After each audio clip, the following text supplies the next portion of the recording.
အားလုံးမင်္ဂလာပါဒီညကျွန်တော်တင်ပြမှာကတော့ကျွန်တော်မြောက်ပိုင်းမဟာမိတ်အဖွဲ့ညီနောင်တွေကနေပြီးတော့ရှေ့တန်းမှာတိုက်ပွဲဝင်နေသလိုကျွန်တော်တို့အနေနဲ့ကလည်းသူတို့ရဲ့လှုပ်ဆောင်မှုတွေသူတို့အနေနဲ့ကနော်ဒီတိုက်ပွဲဆင်နွှဲတဲ့နေရာမှာ Geneva Convection ကိုအပြည့်အဝလိုက်နာပြီးတော့စစ်စည်းကားနဲ့အညီလှုပ်ဆောင်နေကြအောင်ကိုနော်ကမ္ဘာကုလသမဂ္ဂနဲ့တကွာအမေရိကန်သမ္မတတွေနော်သူတို့လည်းသိအောင်ပေါ့လေအဲ့ဒါကိုကျွန်တော်စာရေးလိုက်တယ်ရေးတဲ့အခါမှာသူတို့ရဲ့ထုတ်ပြန်ကြေညာချက်ကိုဗမာလိုကျွန်တော်အင်္ဂလိပ်လိုပြန်တယ်နောက်ပြီးတော့အဲ့ဒါနဲ့ပတ်သက်လို့ကျွန်တော် YouTube ဗီဒီယိုတင်တယ်တင်ပြီးနော်အဲ့ဒီ YouTube ဗီဒီယိုပါတွဲပြီးတော့ကျွန်တော်ပို့လိုက်တယ်ပို့လာတဲ့ပတ်သက်တဲ့အကြောင်းအရာပေါ့လေဒီအသေးစိတ်ဒီနော်ဗီဒီယိုလည်းကျွန်တော်ပြမယ်ဒါကတော့နော်ဒီနေ့ကျွန်တော်တင်လိုက်တာပေါ့ United Nation ကနေပြီးတော့နော် Secretary General တွေရောအမေရိကန်သမ္မတတွေရောကမ္ဘာနိုင်ငံမှာရှိတဲ့တန်ယုံတွေရောပေါ့လေအဲ့ဓာတွေကိုကျွန်တော်တင်ပြလိုက်တယ်တင်ပြတဲ့အခါမှာအဲ့ဒီမြောက်ပိုင်းညီနောင်၃ဖွဲ့ကနေပြီးတော့နော်ဆောင်ရွက်နေတာနဲ့ပတ်သက်လို့သူတို့ကစစ်စည်းကားနဲ့အညီဆောင်ရွက်ခြင်းနော်ဂျနီဗာကွန်ဗင်းရှင်းနဲ့အညီဆောင်ရွက်ကြောင်းပေါ့သူတို့ရဲ့ထုတ်ပြန်ကြေညာချက်ကိုကျွန်တော်ရဲဘော်တယောက်ကပို့ပေးလိုက်တယ်ပို့ပေးတာကိုမူတည်ပြီးတော့မှကျွန်တော်အနေနဲ့ကဘာသာပြန်ပြီးတော့ပို့ပေးတာဖြစ်တယ်နော်အဲ့ဒါနဲ့ပတ်သက်တဲ့ဗီဒီယိုကိုတစ်ချက်ကျွန်တော်ပြမယ်ဘာဖြစ်လို့လဲကျွန်တော်ကဆောင်ရွက်နေတာကိုယ့်အကူပဲ line ပေါ်မှာပွားနေလို့လည်းမပြီးသေးဘူးလေနိုင်ငံစကားသိအောင်ပေါ့နိုင်ငံစကားသိအောင်နိုင်ငံစကားအနေနဲ့နော်ဒါလွတ်မြောက်ရေးတော်လှန်ရေးဖြစ်ကြောင်းအဲ့ဒီလွတ်မြောက်ရေးတော်လှန်ရေးမှာလည်းပဲစစ်စည်းကားနဲ့အညီဆောင်ရွက်နေတယ်နော်နိုင်ငံစကားဥပဒေနဲ့အညီဆောင်ရွက်နေတာဖြစ်ကြောင်းကိုကျွန်တော်တို့ကပြဖို့လိုတယ်ဒါဒီလိုပြမှလည်းပဲကမ္ဘာနိုင်ငံတွေကနေကျွန်တော်တို့နားလည်ပြီးထောက်ခံချက်တွေရတာပါအဲ့ဒါအတွက်ကျွန်တော်ရည်ရွယ်တာဖြစ်တယ်ဒါပထမဆုံးဒီဗီဒီယိုကြည့်မယ် Alliance comprising SEAL of Myanmar National Democratic Alliance Army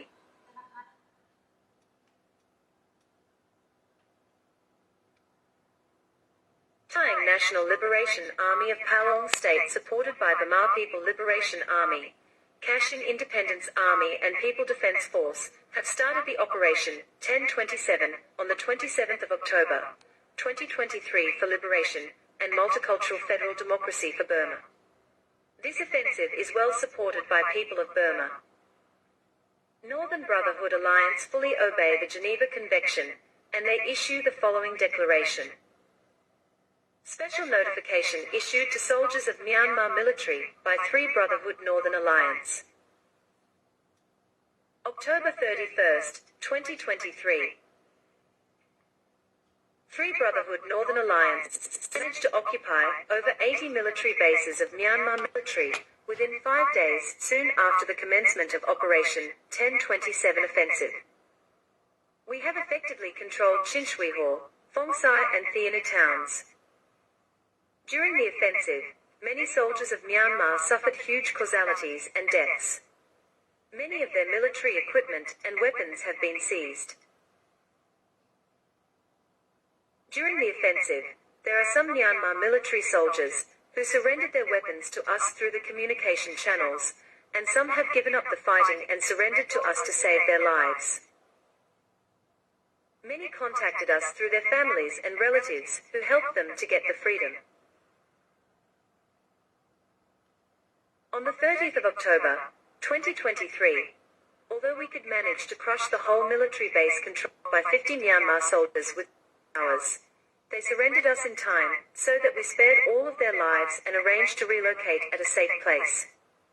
There are over 100 Myanmar soldiers who did not want to die and who wanted to reunite with their families since the time of commencement of the Operation 1027.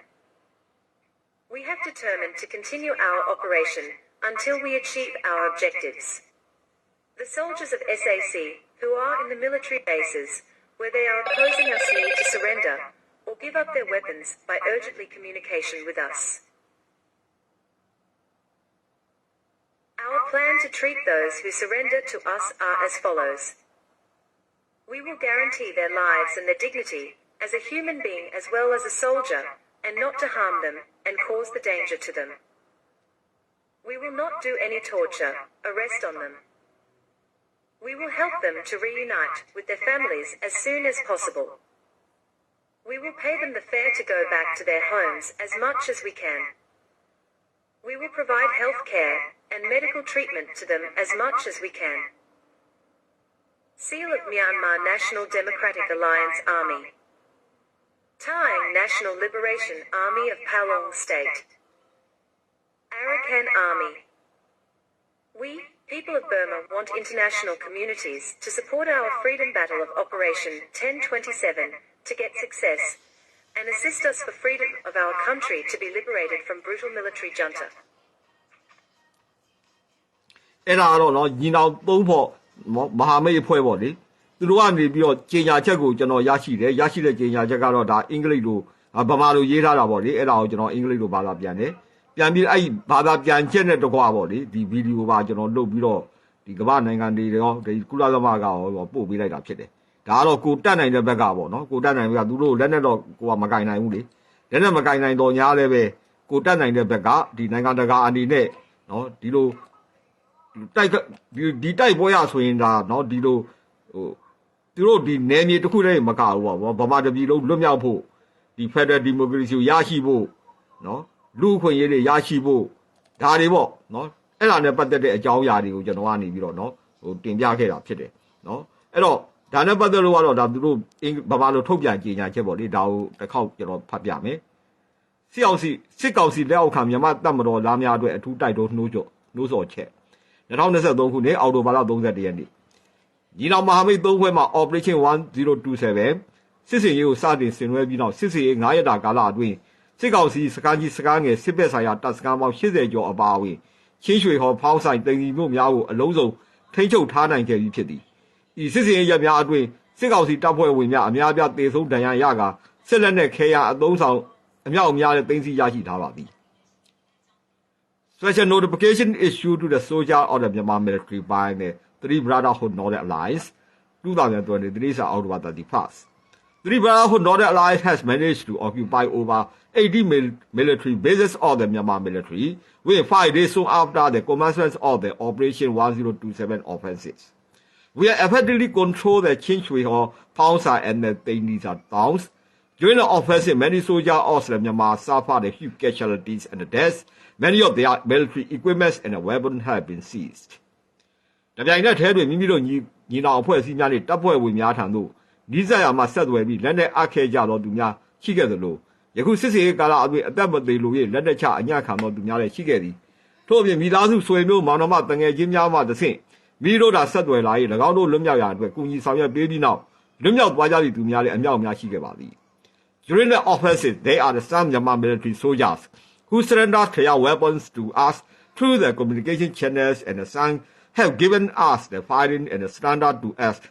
to us to save their lives. Many contacted us through their families and relatives who helped them to get their freedom. 2023ခုနှစ်အောက်တိုဘာလ30ရက်နေ့တွင်စစ်ကောင်စီအင်အား90ရှိသောတပ်စခန်းထုလုံးမိမိတို့အနေဖြင့်2နာရီတွင်ခြေမုံရရနိုင်တော်လေအချိန်မီအညံ့ခံခဲ့သောကြောင့်တယောက်မကြံအသက်ချမ်းသာပေးပြီးဘေးကင်းရာတွင်လုံခြုံစွာနေရာချပေးခဲ့ပြီးဖြစ်သည်ယခုစစ်စင်စတင်သည့်အချိန်မှစ၍မိမိတို့ထံတွင်စစ်ကောင်စီဘက်မှအသက်မသေးလိုသည်ဖြင့်မိသားစုနှင့်ပေါင်းစည်းလို၍အလင်းဝင်ရောက်လာခဲ့သောသူပေါင်း100ကျော်အထိရှိခဲ့ပြီးဖြစ်သည် On the 30 October 2023 although we could manage to crash the whole military base controlled by the 50 Myanmar soldiers within 2 hours they surrendered us in time so that we spared all of their lives and arranged to relocate at the same place. There are over 100 Myanmar soldiers who did not want to die and who want to reunite with their family since the time of the commencement of the Operation 1027. တခြားတစ်ဖက်တွေလည်းမိတို့အနေဖြင့်မိမိတို့စစ်စေးရီမချက်ပြေဝအောင်မြင်အောင်ဆက်လက်ဆောင်ရွက်သွားမည်ဖြစ်သောကြောင့်စစ်ကောင်စီတပ်ဖွဲ့ဝင်မြန်မာတပ်မတော်သားများအနေဖြင့်မိတို့နှင့်ရင်ဆိုင်သောစစ်စကားများမှနေ၍မိမိတို့ထံလက်နက်အပ်၍တော်၎င်းအလင်းဝင်ရောက်၍တော်၎င်းအများဆုံးဆက်သွယ်ကြရန်အသိပေးအပ်ပါသည် We are determined to continue our operation until we achieve our objectives. The soldiers of SAC who are in the military bases where they are opposing us need to surrender or give up their weapons by urgently communication with us. မိတို့သာရောက်ရှိလာသူများအားအသက်အန္တရာယ်လုံခြုံရေးကိုအထူးအာမခံပြီးလူကုန်သိက္ခာစစ်သားကုန်တွေကမထိခိုက်ရအောင်ဆောင်ရွက်ပေးသွားပါမည်။ဒီညှဉ်းပန်းနှိပ်စက်မှုဖမ်းဆီးချုပ်နှောင်မှုမျိုးကိုမပြုလုပ်ပါ။မိသားစုဆွေမျိုးများနဲ့အများဆုံးပြန်လည်ပေါင်းစည်းခွင့်ရအောင်အသက်အန္တရာယ်ကူညီဆောင်ရွက်ပေးပါမည်။ Lanky with Walla Yadwell, Lola Kise, Miao, Dada, Kuji Tauba, Bidwa. Majama Pino to Miao, Mido, and Shido, Jama, Samu, South Shamu Yadi, Dana, South Bidwa. Our plan to treat those who surrender to us are as follows. We will grandly realize their dignity as a human being as well as a soldier, and we will not harm them and cause their dangers to them. We will not do any torture, arrest on them. We help them to reunite with their families as soon as possible. We pay them their fares to go back to their family, their homes, as much as we can. We provide the health care and the medical treatment to them as much as we can. I see all the Yamadaro did not be Yaman National Democratic Alliance Army. Now your Tao Nation National Liberation Army, Balong State, and the Araga Army as Sile.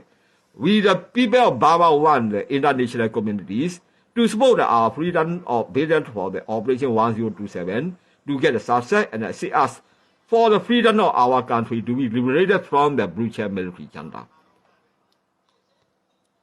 ဒါတော့ဒီကမ္ဘာနိုင်ငံတွေကတော့ကမ္ဘာနဲ့ပတ်သက်တဲ့ဒီမီဒီယာတွေပေါ့လေတက်တယ်တော့ကတော့ကျွန်တော်ဒီစာကိုတော့ဒီအမေရိကန်သမ္မတ email address ရှိတယ် UN email address ရှိတယ်။ဒါနိုင်ငံခြားတန်ယုံတွေရှိတယ်အဲ့ဒါတွေတော့ကျွန်တော် email နဲ့ပို့ခဲ့ပြီးပြီ။တော့ခင်ဗျားတို့အခုကြည့်ရတဲ့လူတွေကလည်းပဲတက်နေတော့ဒီလို message တွေကိုဝိုင်းပို့ပေးဖို့လိုတယ်။နောက်ခုအရေးကြီးတာကတော့ဗာလဲဆိုတော့ဒီစစ်ကောင်စီစစ်သားတွေဖမ်းတာစီးတာတွေအဲ့ဖြစ်နိုင်အဲ့ဓာတ်ပုံတွေခင်ဗျားတို့မတင်ပါနဲ့နော်။တက်ဆိုင်ရာခင်ဗျားတို့ရဲ့ဒီတော်မြေပြင်မှာရှိတဲ့တက်တွေကျွန်တော်ပြောချင်လိုက်မယ်ဒီစစ်တုပ်ပန်းတွေကိုဓာတ်ပုံမရိုက်ပါနဲ့နော်ဓာတ်ပုံမရိုက်ပါနဲ့ဘာကြောင့်တော့အဲ့လိုရိုက်ရတဲ့စီကားမရှိဘူးအဲ့ဒါခင်ဗျားတို့ထိန်းချုပ်ပါနော်ဓာတ်ပုံမရိုက်နဲ့နောက်ပြီးတော့တက်နိုင်တော့ဗျာသူတို့စီကရတဲ့လက်နဲ့ပဲခင်ဗျားတို့ပြရင်တော်ပြီလက်နဲ့ပြနော်သူတို့ရဲ့စစ်ဝတ်စုံတွေကိုရအောင်ပြလူကိုပြမယ်စားနော်သူတို့ချထားတဲ့လက်နဲ့တွေပြလို့ရတယ်သူတို့အုတ်ထုတ်တွေစစ်ဝတ်စုံတွေရလို့ရတယ်တက်နိုင်တော့လူကိုမပြပါနဲ့နော်အဲ့ဒါတော့ကျွန်တော်ခင်ဗျားတို့ပြောချင်တယ်ဘာကြောင့်လဲဆိုတော့ဒါကဘာလဲလူခုံတိတ်ခါတယ်လည်းပါတယ်လေ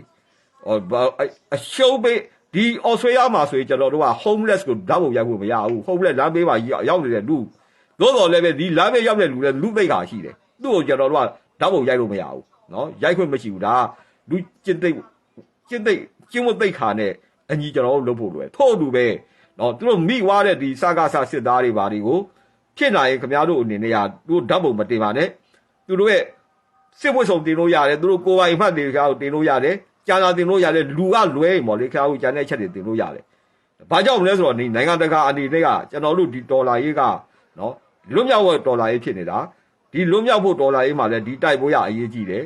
ဒီတက်ဆိုင်ရာဒီတိုင်းသားတွေနယ်မြေတွေလွတ်မြောက်ဖို့တွေမကဘူးဗမာတပြည်လုံးလွတ်မြောက်ဖို့အတွက်လည်းအရေးကြီးတယ်အဲ့လိုလုံတဲ့လုံမြောက်ရေးလုံရှားမှုမှာဆိုရင်ကျွန်တော်တို့အနေနဲ့ရဆိုရင်နော်တက်ဆိုင်ရာ Geneva Convection နဲ့အညီစစ်စည်းကမ်းကိုအပြည့်အဝလိုက်နာပြီးတော့ကဘာကလည်းလေးစားနိုင်တဲ့နော်ထောက်ခံနိုင်တဲ့ပုံစံမျိုးဖြစ်အောင်ကျွန်တော်တို့လုပ်ဖို့လိုတယ်အဲဒါကြောင့်မလို့နော်လူရန်ကုန်ဒီစကားဆစစ်စကားတွေဖမ်းတာမိတာတွေဒါတွေကတော့နော်ပြည်သူများကဒါကြိုက်တာပဲလေဒါပေမဲ့ကိုကြိုက်တိုင်းတဲ့နိုင်ငံတကာကြိုက်ချင်မှကြိုက်မယ်နော်နိုင်ငံသားအနေနဲ့ကြီးလိုက်တဲ့ခါမှာဆိုရင်နော်တိတ်ပြီးတော့ဟိုဘက်ကတိတ်ပြီးဖမ်းတာစီးတာတွေအဲ့လိုပုံစံမျိုးတွေရုပ်ပြဆင်းတဲ့ပုံစံမျိုးတွေအဲ့ဒါတွေခင်ဗျားတို့မတင်ကောင်းတယ်နော်သူတို့တက်စကန်သိမ့်မိတာဆိုတော့တင်လို့ရတယ်သူတို့လက်နဲ့တွေတင်လို့ရတယ်နော်သူတို့အလံတွေသိမ့်မိတာတင်လို့ရတယ်သူတို့အလံမီးရှို့လာခင်ဗျားလုပ်လို့ရတယ်သို့တော့နော်သူတို့စစ်ယူနီဖောင်းတွေခင်ဗျားတို့ပြလို့ရတယ်သို့တော့လူတော့တက်နိုင်တော့နော်မရိုက်ဖို့အရေးကြီးပါတယ်နော်အဲ့လိုချောင်းကိုကျွန်တော်ကနော်အဲ့ဒါကြောင့်အကြံပေးခြင်းတယ်ကျွန်တော်အနေနဲ့ကတော့အခုဖြစ်ပေါ်လာတဲ့အခြေအနေပေါ်မူတည်ပြီးတော့ဗောလေတတ်နိုင်လို့ကိုတတ်နိုင်တဲ့နီးလန်းနဲ့နော်ကဘာကသိအောင်ကျွန်တော်တို့ကဝိုင်းဝန်းပြီးတော့ဆောင်ရွက်ပေးမယ်နော်အဲ့လိုဆောင်ရွက်ပေးတဲ့ဟာကိုလည်းကျွန်တော်ဆက်ပြီးလုပ်ပေးမယ်ခြေတန်းမှာတိုက်ပွဲဝင်လူတာတိုက်တဲ့ဒီအဖွဲ့တွေနော်ကိုယ့်ရဲ့ရဲဘော်တွေကိုတိုင်းရင်းသားတွေသူတို့ကိုကဘာကလည်းပဲထောက်ခံတာအောင်ကျွန်တော်ကတတ်နိုင်တော့လုပ်ပေးမယ်ဆိုတာကိုကျွန်တော်ပြောတဲ့အတိုင်းလည်းဒီညကျွန်တော်လုပ်တဲ့အချက်ကိုကျွန်တော် Facebook တိုင်းတိုင်းမှာတင်ပြထားပါတယ်နော်အားလုံးကျေးဇူးတင်ပါတယ်